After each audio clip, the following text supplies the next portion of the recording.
Hey, hi friends. இன்றைக்கி நம்ம வீட்டில் என்ன பார்க்க போகிறோம் அப்படின்னா மட்டன் தம் பிரியாணி. யூஸ்வலாக தம் பிரியாணி பண்ணுவோம். ஸோ இன்றைக்கி வந்து பார்த்திங்கன்னா மட்டன் தம் பிரியாணி நான் குக்கரில் பண்ணுறேன். இதுக்கு தேவையான ஐட்டம் வந்து பார்த்திங்கன்னா வெங்காயம், தக்காளி எல்லாமே நான் மூணு எடுத்திருக்கேன். இஞ்சி பூண்டு, பச்சை மிளகாய், லெமன், தயிர், இஞ்சி பூண்டு பேஸ்ட்டு, அண்ட் தென் ஃப்ரை பண்ணுறதுக்கு ஆனியன், பாதாம், முந்திரி. ஓகேங்களா? ஸோ இதெல்லாமே தனியாக எடுத்திருக்கேன். அண்ட் தென் மசாலா ஐட்டம்ஸ் யூஸ்வலாக நம்ம சீரகம் போடுவோம், நம்ம சோம்பு, கொஞ்சம் பிரியாணி இலை, ஸோ அந்த மாதிரி ஐட்டம்ஸ் எல்லாமே வந்து நான் எடுத்திருக்கேன். ஓகே, இதை வச்சுட்டு இப்போ இன்றைக்கி நான் ஒரு மட்டன் தம் பிரியாணி என்னோடய ஸ்டைலில் நான் பண்ணுறேன். வாங்க வீடியோக்குள்ளே போகலாம். நான் என்ன பண்ணியிருக்கேன், முதல்ல நான் வந்து மட்டன் வாங்கிட்டு 1/2 kg மட்டன் வாங்கிட்டு நல்லா அது வாஷ் பண்ணிவிட்டு மஞ்சத்தூள் போட்டு இஞ்சி பூண்டு பேஸ்ட்டு கொஞ்சமாக போட்டு அந்த நல்லா வேக வச்சுருக்கேன். ஓகே, இந்த தண்ணியோடு தான் நம்ம பண்ண போகிறோம். இதே நீங்கள் எப்படி பண்ணலாம், ப்ளைனாகவும் பண்ணலாம். இதுலேயே வந்து மசாலாலாம் போட்டு மிளகாத்தூள், மஞ்சத்தூள்லாம் போட்டு மசாலா மாதிரி போட்டுட்டு அந்த நீங்கள் ரைஸோட மிக்ஸ் பண்ணலாம். ஓகே, அப்படியும் பண்ணலாம். ஸோ இன்றைக்கி வந்து நான் கொஞ்சம் ப்ளைனாக பண்ணுறேன், ஏன்னா பசங்க சாப்பிடணுன்றதுக்காக.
இது நார்மலாக வந்து நான் வதக்கியாச்சு. இப்போ பேரலாக வந்து என்ன பண்ணியிருக்கேன், ஒரு தவாவில் ஆனியன், கேஷ்யூ, பாதாம் இதெல்லாம் வந்து எண்ணெய் இல்லைன்னா நெய்யில் நீங்கள் வறுத்து எடுத்துக்கோங்க.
பார்த்தீங்கன்னா நான் இந்தியா கேட் அரிசி எடுத்திருக்கேன். ஓகே, பிரியாணி அரிசி. ஸோ இந்த கப்பில் வந்து 1 கப்பு. ஓகேங்களா. ஸோ நீங்கள் 1:2 கிளாஸுக்கு தண்ணி ஊற்றணும். ஓகே. ஸோ அதுக்கு மேலே நீங்கள் ஜாஸ்தியாக ஊற்றிட்டாலும் கம்மியாக ஊற்றிட்டாலும் அது வந்து அந்தளவுக்கு வராது. ஓகே. ஸோ இன்றைக்கி வந்து நான் 2.5 கிளாஸ் எடுத்திருக்கேன். Okay, 2.5 to 3. ஓகே. ஸோ அதுக்கு தகுந்த மாதிரி டபுளாக எப்போயுமே வந்து பார்த்திங்கன்னா நீங்கள் வந்து இப்போ கறி வேக வச்சுருப்பீங்க, அதோட தண்ணி இருக்கும். ப்ளஸ் நம்ம இதில் தண்ணி ஊற்றுறோம். ஸோ இப்போ வந்து 1 கிளாஸ் அரிசிக்குனா 2 கிளாஸ் தண்ணி. ஓகேங்களா. ஸோ அதை நீங்கள் கேல்குலேட் பண்ணிவிட்டு உங்களோட ரேஷியோ வந்து டபுளாக இருக்கணும். ஓகே. எப்போவுமே டபுளாக உடனே போட்டுறாதீங்க. இல்லை நம்ம இஞ்சி பூண்டு பேஸ்ட் போடுறோம், தயிர் போடுறோம். ஸோ இதெல்லாம் கேல்குலேட் பண்ணி கொஞ்சம் அளவு தண்ணி கம்மியாகவே இருக்கட்டும். ஓகேங்களா.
நான் அந்த அரிசியும் போட்டுட்டேன். அரிசி போட்டு ரொம்ப கிளறாதீங்க. அண்ட் தென் அது கேல்குலேட் பண்ணி நான் தண்ணியும் ஊற்றிடுறேன். ஓகே. இதை வந்து அலாங் வித் அந்த மட்டன் சூப்போடு சேர்த்து தான் போட்டிருக்கேன். உங்களுக்கு வேண்டாம் அப்படின்னா நீங்கள் தனியாக என்ன பண்ணலாம், நீங்கள் கறியெல்லாம் போட்டு நல்லா அதை வந்து நம்ம கொத்தமல்லி, கருவேப்பிலை, தக்காளி இதெல்லாம் போட்டு நல்லா வறுத்துட்டு சுக்கா மாதிரி பண்ணிவிட்டு அண்ட் தென் நீங்கள் அதை கூட நீங்கள் உள்ளே போடலாம். ஓகே. ஸோ காரசாரமாக இருக்கும். நான் இன்றைக்கி வந்து கொஞ்சம் ப்ளைனாக பண்ணுறேன்.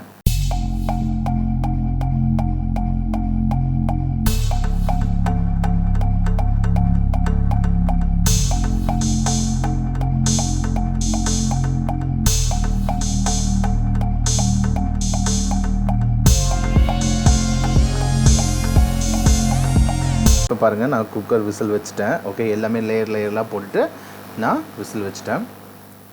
இது வந்து பார்த்திங்கன்னா ஒரு விசில் மேக்ஸிமம். நீங்கள் அரிசி ஊறி இருக்குது அப்படின்னா நீங்கள் 1-2 விசில் வரைக்குமே போதும். ஓகே. கறியும் வெந்தாச்சு. ஓகே. ஒன்லி மொத்தமாக மிக்ஸ் ஆகி வேகணும். ஓகே. அதுக்கு தகுந்த மாதிரி நீங்கள் பிளான் பண்ணி விசில் எடுத்துக்கோங்க. ஸோ இன்றைக்கி நான் என்ன பண்ணியிருக்கேன்னா ஒரு விசில் அண்ட் தென் கொஞ்சம் இதில் வந்து லோ ஃப்ளேமில் தான் வைக்கணும், ஹை ஃப்ளேமில் வைக்கக்கூடாது. ஃபுல்லாக தீஞ்சு போயிடும் கீழே அடியில். ஸோ நீங்கள் லோ ஃப்ளேம்லேயே வச்சு பண்ணுங்கள். இப்போ பாருங்கள், ரைஸ் நல்லா வெந்துருச்சு. ஓகே. ஒரே ஒரு விசில் தான் வச்சேன். இப்போ வந்து நம்ம தம் போட போகிறோம். தம் என்ன பண்ண போகிறேன்னா நார்மலாக குக்கர் மூடி வச்சுட்டு லோ ஃப்ளேமில் வைக்கலாம். ஓகே. ஃபஸ்ட்டு நான் ரைஸ் ஆற வைக்கிறதுக்காக தனியாக ஒரு பிளேட்டில் மாற்றிட்டு நீங்கள் ஒரு லேயராக அடுக்கி வைக்கலாம். ஓகே. ஒரு லேயருக்கும் நீங்கள் நெய் கொஞ்சம் போட்டுக்கலாம். ஓகே. நெய் இல்லாதவங்க நார்மல் ரீஃபைண்ட் ஆயிலும் போட்டுக்கலாம். நீங்கள் உங்கள் சிக்கன் ஆர் மட்டன் நீங்கள் எது பண்ணுறீங்களோ அதுக்கு உண்டான நீங்கள் அந்த லேயர் எடுத்து வைக்கணும். லேயராக அந்த ஆனியன், நம்ம பாதாம், முந்திரிலாம் இது வறுத்து வச்சுருக்கோம் பார்த்தீங்களா, அதையும் நம்ம போடுறோம். ஓகே.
5 to 10 மினிட்ஸ் நான் லோ ஃப்ளேம்லேயே வச்சுட்டேன். ஓகே, நெய் போட்டுக்கோங்க.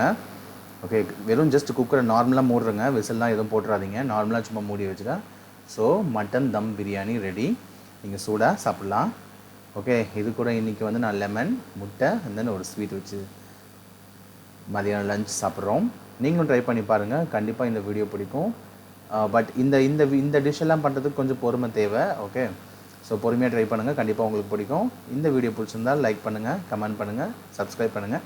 தேங்க்ஸ் ஃபார் வாட்சிங்.